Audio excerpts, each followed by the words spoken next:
this video, we're going to be exploring sample means. We're going to be covering all of this. It's a lot of work. It's 8 hours worth, apparently. It's not going to take us 8 hours. Now, at the start of this video, it's going to feel a little bit wishy-washy, a little bit airy-fairy, because we've got to do things like examine, simulate, simulate. Don't be tempted to fast forward to the end of the video, because you are going to need this stuff. Having seen external exams in the past, you need to be able to think about these things. They put them in multiple choice questions a lot. All right, let's take a look at it. Now, what I've done here is simulate a population. One person is 160 centimeters tall. Another person is 180 centimeters tall. Now, I've done this all the way down. There's exactly 600 people in this town. Let's just come up with those numbers. Person number 1, person number 2, person number 3. All right, let's take a look at what the distribution of these heights looks like. All right, it shouldn't surprise you to see that the heights of the population are approximately normally distributed. You've learnt about that in maths methods. So far, we have a population that is normally distributed. Now, what I'm going to do is take a sample, a random sample of people from this population. So here's my random sample. I'm saying that word, it's important. Here's my random sample. I've taken 10 people. Now what I can do is find the average height of those 10 people. There's my average height. Average height, 144.5. We call this average the sample mean. Mean's just another word for average, and this is a sample of our population. Now there's no reason we couldn't take another sample. Alright, so this was sample 1, and now this is sample 2. Now just 10 random people from the same population. What we can see is that sample means are different. This sample mean is 144.5. This sample mean is 145.8. Now, of course, I could do that a whole bunch more times. And you can see that I have a whole bunch more times. I did it 200 times. And hopefully you're getting the gist that the sample mean is something that we're really interested in. 144.5, 145.8, 145.4, 148.6. One of those is 151.5, 152.7, but we can see that they're all somewhere in the 145s, 150-ish area. Now, we can create a distribution of the sample means. So, this is my distribution of the sample means. Look at the shape of it. It's kind of a normal distribution. I might just make it refresh a couple of times. All right, because these random samples are happening every single time I refresh my browser. And you can see that, oh, that's a normal distribution. The sample mean is normally distributed. So we get some really high values, we get some really low values, but we get this bunching in the middle here. We'll do it a few more times just to see that it roughly is normally distributed each time we do it. Now, I'm doing samples of size 10, but I could do larger samples as well. That's exactly what I've done here. Instead of having 10 people, I've chosen a sample size of 30, and you can see I have a nice, this is looking much more like a normal distribution than the previous examples. Let's just run the simulation a couple of times. Oh, very, very normal looking distributions here. Okay, and there's something else that's interesting about this graph as well. Look at the size of the spread of this normal distribution. 144.6 to 145.6 is right at the end here, and 153 to 154.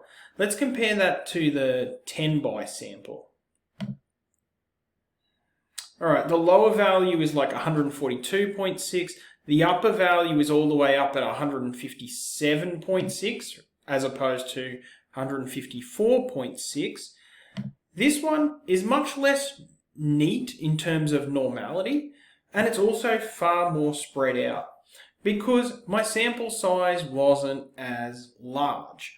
So my sample isn't as representative of my actual population, as opposed to this one here, where you can see we have a much neater normal distribution.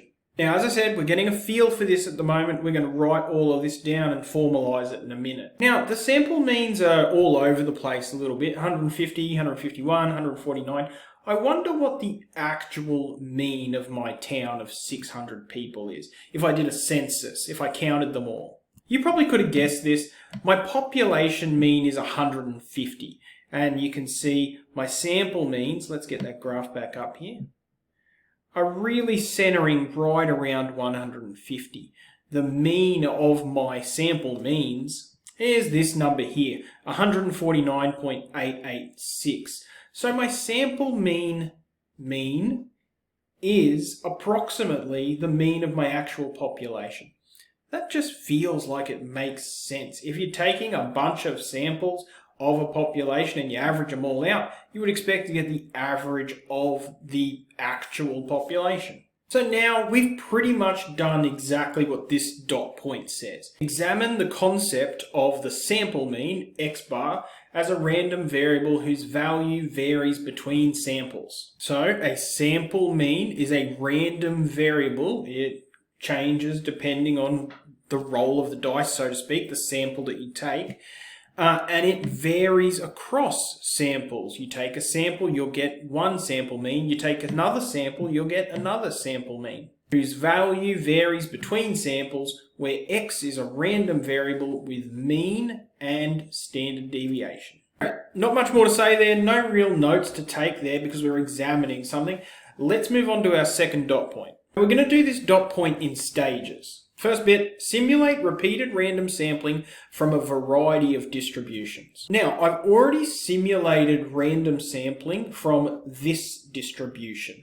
Now, this distribution is a normal distribution, and when I did my sample means from that normal distribution, I got a normal distribution. What would happen, though, if the distribution of the population was not normal? What I've done here is, instead of creating a town of 600 people, I've created a school of 600 people. Let's look at what the population of the school looks like. Grade 1s, grade 2s, grade 3s, grade 4s, grade 5s. You can see it's not a normal distribution. It's more like a uniform distribution. Now, when I take my sample means here, you can see, you would expect this, right? The sample mean, 5.7. That's the sample mean right here. We'll call it the sample mean. All right, you can see 6.7, 7, 6.2, 5.8, 6.9. That makes sense. That's what our mean year level is going to be. I wonder what the distribution of the random variable, the sample mean, is. Might surprise you.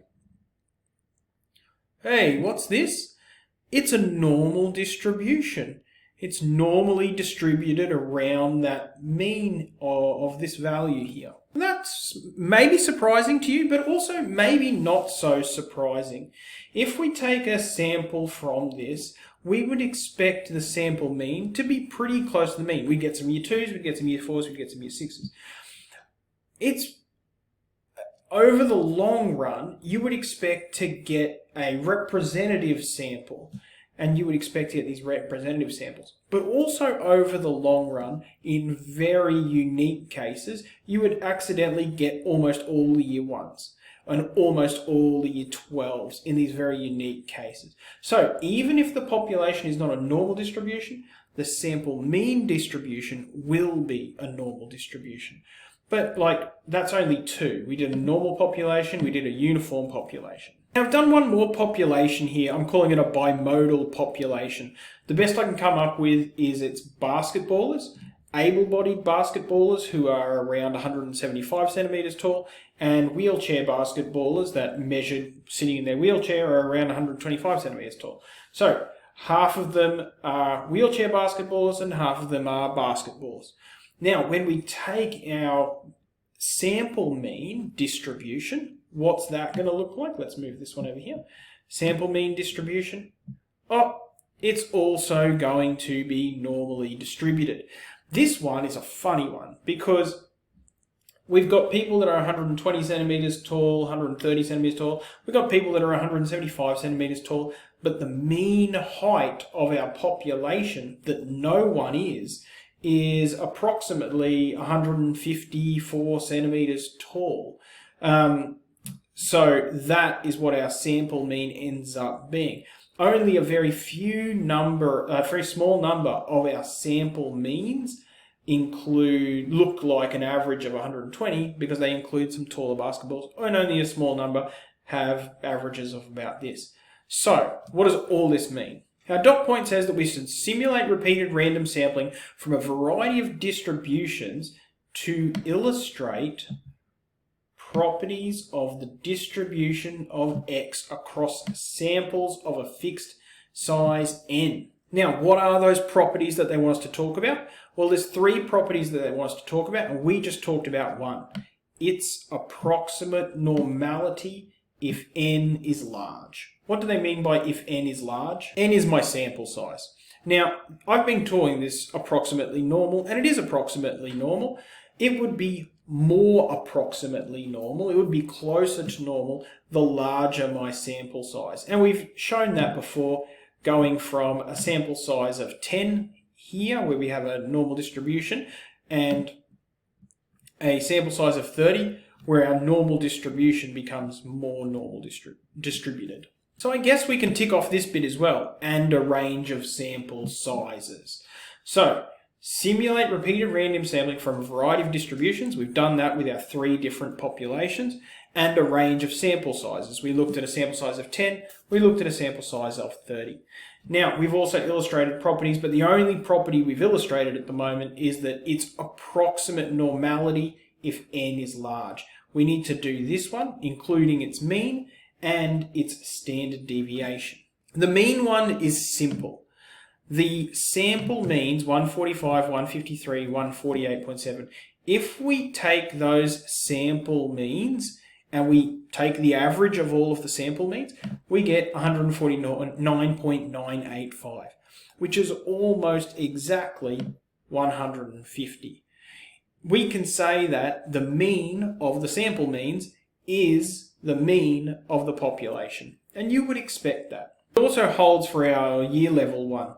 The expected mean, the mean of the actual population, is 6.44333, and the actual was 6.664. You can see that they're very close together.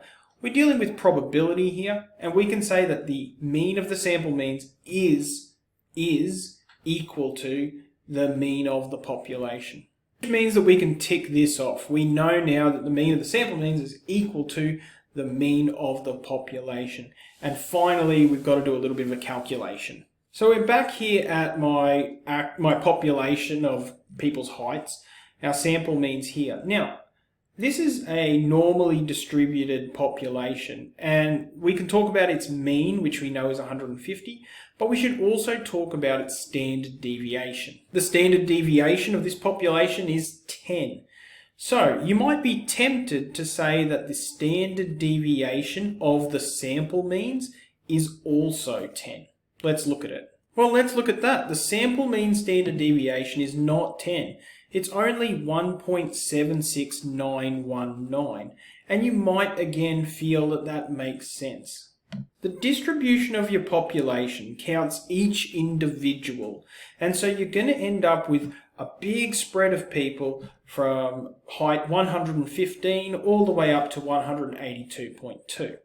But when you take a sample of 30 people and you average them out, in that sample of 30 people, you're going to get some short people and some tall people and some short people and some tall people. And when you average them out, that distribution is going to squeeze smaller than the distribution of the population itself.